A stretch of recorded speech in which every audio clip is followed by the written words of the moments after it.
How's it going, everyone? This is Jay from Keyboard Gaming. Risk of Rain 2 has been taking up tons of my time lately, and I can't seem to stop playing it. Its addicting gameplay comes from the fact that there are so many ways to play the game, as well as the thrill of becoming overpowered with tons of items. Risk of Rain 2 isn't a game for everyone, but I'll give you my thoughts about the game to help you decide whether you want to buy it or just pass up on it. Risk of Rain 2 is a roguelike game where you focus on upgrading your characters using power-ups and progressing to the next stage. You start every game by selecting your character and difficulty, and then by completing the stages as fast as you can. Every unlockable character has unique skills that change the way you play the game, and they even change the types of items you'll need to get too. Every run starts out pretty slowly, with low-level enemies spawning every so often, but the longer you play, the harder things will get. At the top right of the screen, there's a timer that slowly increases the difficulty, which incentivizes you to beat the stage quickly. Killing enemies drops money, which you can use that money to open chests that drop random items, or buy items from the multi-shops that will let you select one of 3 power-ups. The cost for these items increases as the game gets harder, but enemies will spawn more often and drop more money. You complete each stage by activating the teleporter and then defeating the boss that spawns. If you die at any time, you lose every single one of your items and start back on stage 1. What's great about Risk of Rain 2 is that the game lets you become as overpowered as you want. There really isn't a limit to how powerful you make your character, and you can keep playing as long as you don't die. The game is so addicting that literally hours can go by without you even realizing it. All the time, I'll do an hour-long run, die, and start over without a second thought.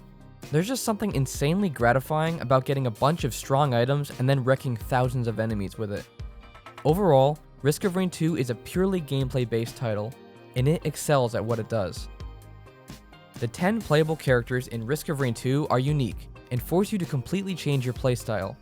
All players start out with Commando, a character with dual pistols and a dodge ability.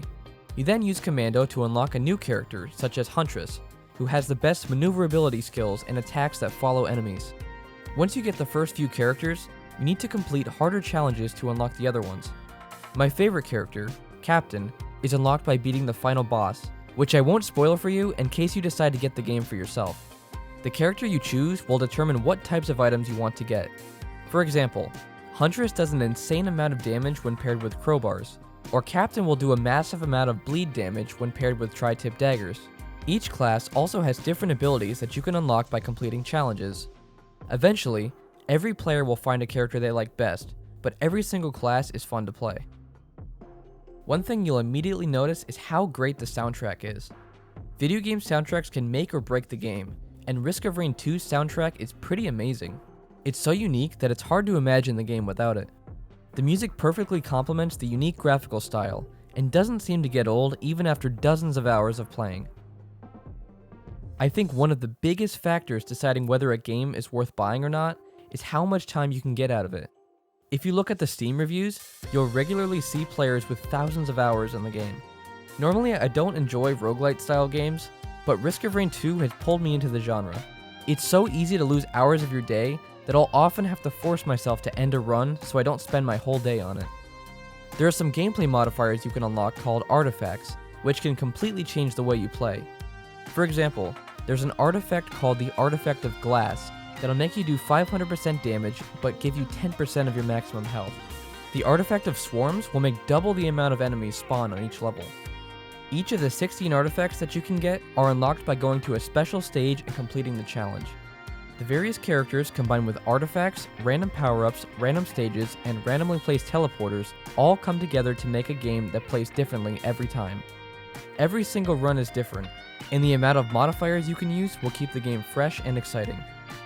So this whole review, I've talked so positively about the game that I'm sure you've realized that I think the game is worth buying. It's been a long time since I found a game this addicting, and it's one of the most unique games I've ever played. Its overwhelmingly positive rating on Steam is a telling sign that it's a good game, but some people might just not enjoy these types of games. There's not really a developed story, and the bit of lore that is included in the game is still unfinished. So if your personal taste requires a good story, then you might be disappointed with that. The game can also be a bit grindy and difficult to unlock new abilities, but I personally enjoyed grinding for those things. The most important factor though, is that you need a good amount of time to play Risk of Rain 2, since the average run can easily be over an hour. If none of those things sound like negatives to you, then I think it's definitely worth a buy. I've gotten a lot of time out of this game, and I think most people will too. Thank you everyone for watching, and I'll see you in the next video.